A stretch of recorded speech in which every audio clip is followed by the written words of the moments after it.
a todos, muchas gracias por estar con nosotros. Yo soy Alejandra Guarín, actriz del Teatro Libre, profesora de la Universidad Central en convenio con el Teatro Libre. Esta es una nueva franja que se llama El actor en movimiento, con Alfonso Rivera. Para los que no lo conocen, él es uno de los grandes especialistas de investigación en el trabajo del actor. Ya ha escrito varios libros que tienen que ver con el entrenamiento corporal, con el teatro físico también. Bueno, Alfonso, muchas gracias por estar con nosotros nuevamente. Buenos días, Alejandra. Muchísimas gracias por organizar este ciclo, esta franja, como le decís vosotros, de El actor en movimiento. Y buenos días, Colombia, buenos días, España, los que estéis conectados. Darte las gracias por crear este puente entre los dos continentes, entre los dos países, entre las dos realidades culturales y teatrales que vivimos, y que ahora, pues gracias a este tipo de espacios, estamos un poquito más cerca, más hermanados. Para mí es una cosa muy bonita y muy importante. Sí, buenísimo. Hoy hablaremos sobre la conciencia corporal. Nuestro tema se llama Desarrolla tu conciencia corporal. Yo quisiera que nos definieras qué es esto de la conciencia corporal. Pues mira, en principio tenemos que hablar de una serie de aspectos un poco técnicos, ya que el desarrollo de nuestra propiocepción, de nuestra percepción de nosotros mismos, va unida al dominio del movimiento, a la precisión a la hora de ejecutar una serie de partituras de movimiento o de composición física del personaje. El cuerpo refleja la actitud de la mente y que, por lo tanto, para mejorar nuestro rendimiento físico hay que mejorar el rendimiento de la mente. Y esto lo voy a explicar más despacio porque efectivamente, como venimos hablando, existe una conexión entre la mente y el cuerpo que es totalmente ineludible. Es lo que llamamos la conexión psicofísica.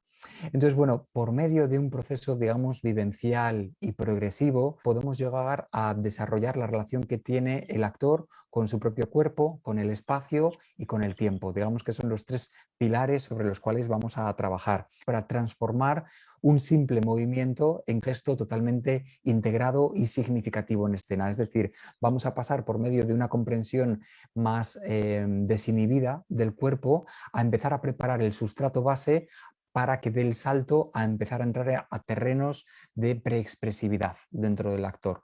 Entonces, este puente, ¿cómo lo vamos a hacer? Sin duda, cualquier entrenamiento lo que genera es una serie de patrones de movimiento y, por lo tanto, patrones neurológicos, asociaciones, digamos, de las neuronas que establecen una nueva forma de cómo usar nuestro cuerpo. El cuerpo del ser humano, pues, es una de las cosas más versátiles que existen en la naturaleza, y gracias a los nuevos descubrimientos sabemos un poco más de esta conexión. Yo en concreto me voy a centrar en la labor que tiene un pedagogo teatral para desarrollar la percepción en un grupo de personas que quieren convertirse en actores, en un actor, digamos, especialmente físico, especialmente sensible a permeabilizar su cuerpo de estímulos para lograr crear en escena. Entonces vamos a hablar de un concepto que se llama el esquema corporal. Es un concepto que se ha estudiado en muchos campos, en la psicología, en la educación, y básicamente tiene que ver con la forma en que nosotros nos percibimos a nosotros mismos. Es un término muy peculiar. Sigmund Freud ya hablaba de este término. Él hablaba del ego, el ego entendido como el yo desde el cual se construye la vivencia. Dice que el ego comienza siendo un yo corporal porque es en este espacio corporal donde arrancan todos los impulsos de un ser vivo. Entonces ya empezamos a ver cómo esta corriente psicoanalítica que se da en esos años, ¿no? En la época de Freud y todo el movimiento que genera en Viena, vemos cómo hay distintos teóricos, psicólogos, que ya empiezan a hablar de cómo el cuerpo es el primer elemento que percibe y es percibido, se percibe a sí mismo en el espacio. Y es ahí donde se construye la identidad de uno mismo. Entonces es un trabajo muy interesante para nosotros. Sabemos que en el trabajo del actor, de la actriz en movimiento, lo que hay es una investigación sobre uno mismo. Uno es el sujeto de la labor de indagación, de la labor de búsqueda. Por otra parte, uno de los discípulos de Freud, Schiller, que era otro psicólogo, fusionó dos conceptos, ¿no? Lo que se llamaba el concepto somático, que ya venía estudiado por varios discípulos de Freud, por uno que se llamaba Henry Henry Head, y luego lo combina con otro concepto que era el ego corporal que hemos hablado, que decía Freud, ¿no? Entonces, juntando estos dos conceptos, crea lo que se llama la imagen de uno mismo. Esto se utiliza mucho en las teorías de la educación, por ejemplo, con niños, porque sabemos que intentamos desarrollar una serie de cosas, ¿no? Pues que tengan coordinación, que caminen sin caerse, que empiecen a escribir, a dibujar, la psicomotricidad fina con las manos. Entonces, todo esto, ¿cómo se puede aplicar ya a un cuerpo que es adulto, que es maduro? La percepción del cuerpo mezcla muchos canales distintos. Entonces, tanto la vista, el olfato, el gusto, el oído y sobre todo las percepciones táctiles. Desarrollamos la conciencia de nosotros a partir de tocar. Entonces, cuando tocamos una superficie que es lisa o que es rugosa o que es grasienta o que es pegajosa o que es áspera, lo que empezamos a sentir es la sustancia, pero empezamos a percibirnos nosotros, a cómo sentimos desde dentro esa parte del cuerpo. Esto es un concepto totalmente revelador a la hora de empezar a desarrollar en nuestro cuerpo distintas partes que han quedado un poco adormecidas en cuanto a la conciencia. Entonces hay partes de nuestro cuerpo que tienen un mayor número de terminaciones nerviosas. Vamos a hablar del sistema propioceptivo, porque así como existen, hemos dicho, varios sentidos perceptivos, la vista, el oído, el olfato, el tacto, de pronto empezamos a hablar de otro sentido distinto, el sexto sentido, que mucha gente lo asocia a la intuición. En realidad el sexto sentido es el kinestésico, que es el sentido del movimiento, tanto en estático como en dinámico, con movimiento. Imaginaos que vamos a cerrar los ojos por un instante y vamos a percibir nuestra mano derecha. Entonces te voy a pedir eso, que percibas exactamente diferenciando de manera muy específica los 5 dedos de tu mano. Y te voy a pedir que intentes visualizar cuál es el tamaño de los dedos, la distancia que hay entre los dedos, el volumen de los dedos. Te voy a pedir que imagines el tamaño de las uñas, la forma de las uñas. Te voy a pedir ahora que intentes visualizar allí donde tengas tu mano derecha la distancia que hay con tu mano izquierda. ¿A qué distancia se encuentran en el espacio? ¿Están en paralelo? ¿Están a la misma altura? ¿Cuántos centímetros dirías que hay entre una mano y la otra? ¿Cuánto espacio hay entre una y otra? Te voy a pedir que intentes percibir también la temperatura en el espacio. ¿Pueden tus manos percibir a cuántos grados estamos, si hace frío o hace calor? ¿Pueden tus manos percibir la humedad en el ambiente? ¿Puede tu mano percibir acaso si tiene algún tipo de molestia, de dolor?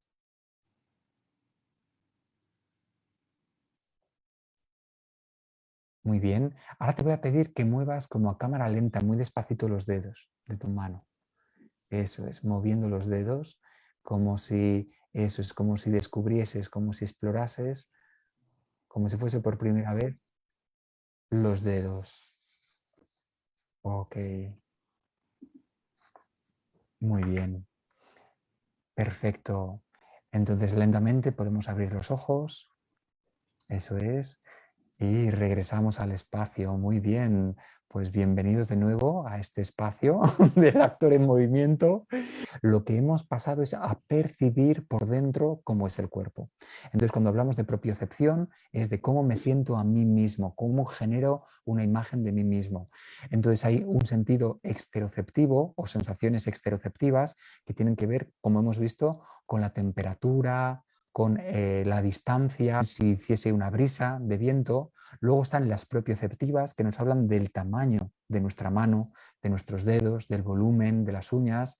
Y luego también hay interoceptivas, ¿no? Por ejemplo, si nos doliese el estómago, ahí tendríamos sensaciones interoceptivas que nos dan mucha información también muy valiosa, sobre todo sobre dolencias internas. La combinación de todo esto, el material, la información propioceptiva unida a los otros sentidos, es lo que se elabora en un mapa, una miríada multidimensional de muchos mapas que nos ofrecen la información sobre dónde está mi cuerpo en el espacio, qué posición tiene, qué postura ha adoptado, y también con respecto al eje de gravedad, la línea vertical, y con respecto al suelo, con respecto a las paredes que me rodean o a otros elementos, a otras personas, a otros actores o actrices en el espacio. Entonces, claro, Ahora sabemos que el sentido propioceptivo, el sentido kinestésico es algo dinámico, no es algo estático como se pensaba hace años, pero sin embargo hemos descubierto que el cerebro, gracias a las teorías de la plasticidad del cerebro humano, el cerebro puede aprender y puede desarrollarse, generando, aunque mantenga el mismo número de neuronas, va a generar nuevas conexiones entre ellas, sinápticas, que genera una serie de mapas, de patrones que puede seguir expandiéndose y desarrollándose. Cuanto más usamos algo, más se desarrolla. A partir de la práctica y de lo que llamamos una serie de vivencias de movimiento, vamos a empezar a sentir mucho más nuestro cuerpo.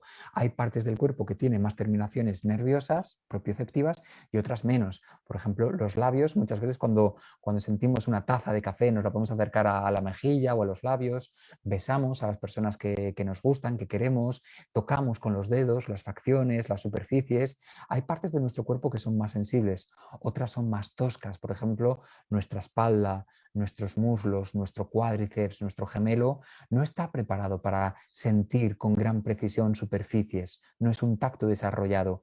Pero sin embargo, por ejemplo, en el yoga se habla mucho de la clarividencia corporal, que es un término que viene a describir cuando una persona ha trabajado tanto su percepción corporal a través del sistema nervioso. Cuando se elonga un nervio, lo que pasa es que como una autopista empieza a desarrollarse.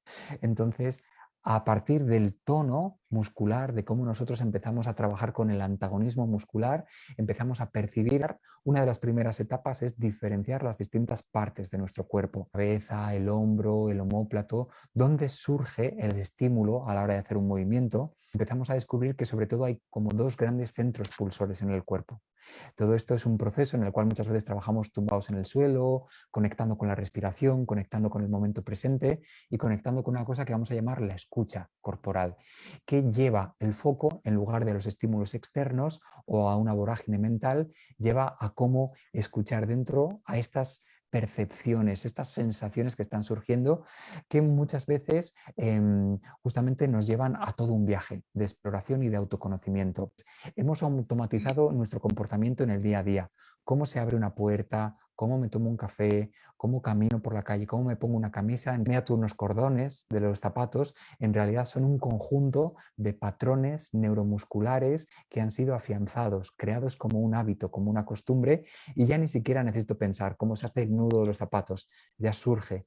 Pero para llegar hasta ahí, lo que ha hecho falta es un proceso de refinamiento muy fuerte por el cual primero he tenido que ir muy despacio y de forma muy consciente y sostener ese cordón para atarle y hacerle el nudo. Lo mismo, pero en una etapa mucho más evolucionada, cuando un actor, un mimo corporal o un bailarín, bailarina, usan su cuerpo para hacer una secuencia de movimientos muy elaborada, una partitura, lo que está haciendo es exactamente lo mismo, es una acción prodigiosa de cómo se usa ese cuerpo en el espacio.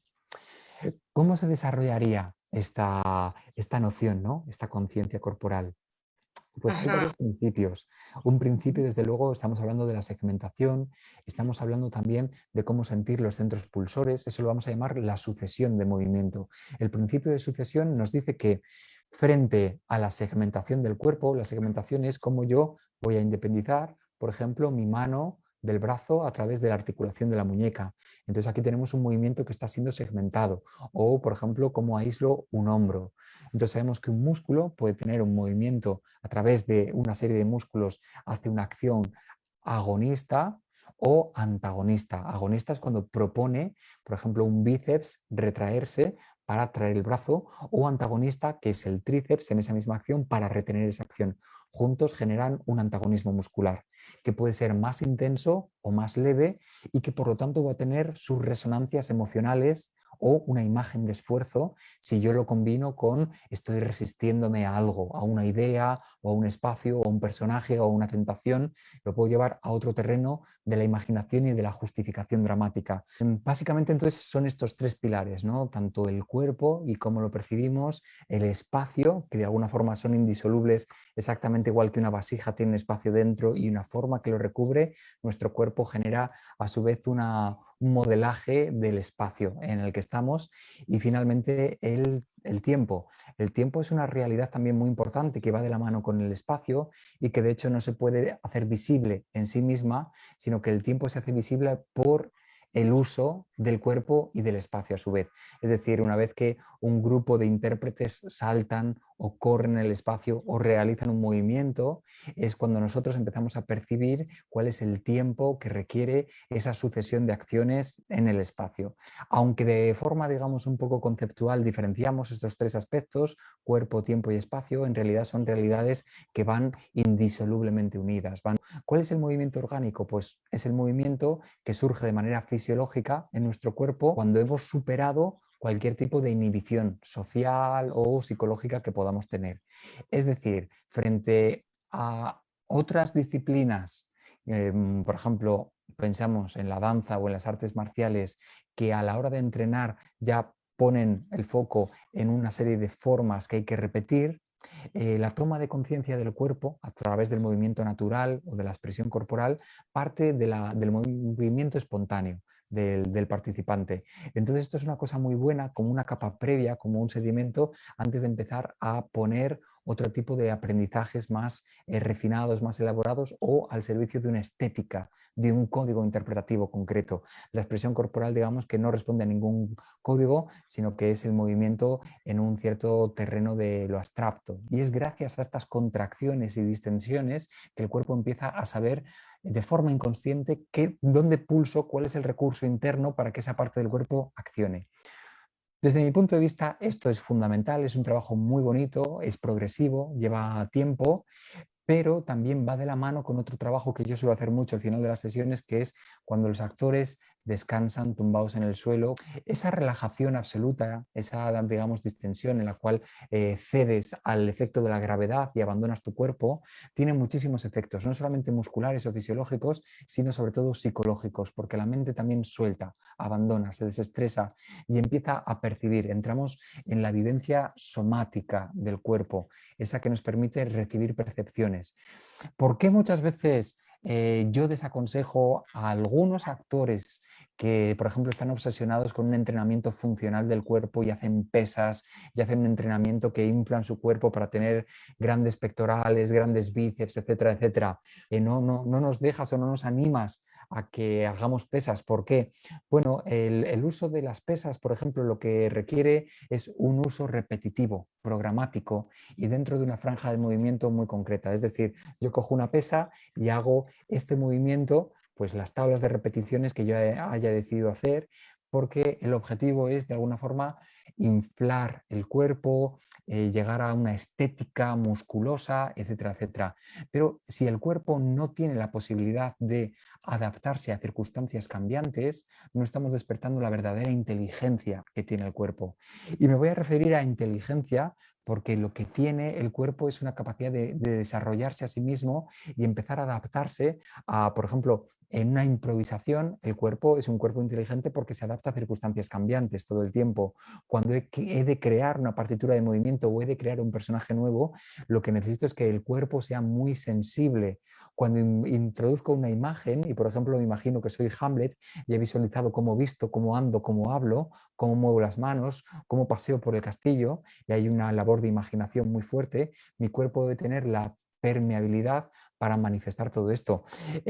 Si no, digamos que estoy construyendo un arquetipo solamente de mi cuerpo, pero lo he mantenido dentro de una franja de movimiento muy restringida, pero a lo mejor no es capaz de hacer otra serie de movimientos mucho más fluidos, mucho más dentro del principio de sucesión del cuerpo. Primero debe venir una toma de conciencia del cuerpo, ¿no? Para después empezar a introducir otros patrones de entrenamiento más al servicio de un código, de una estética concreta.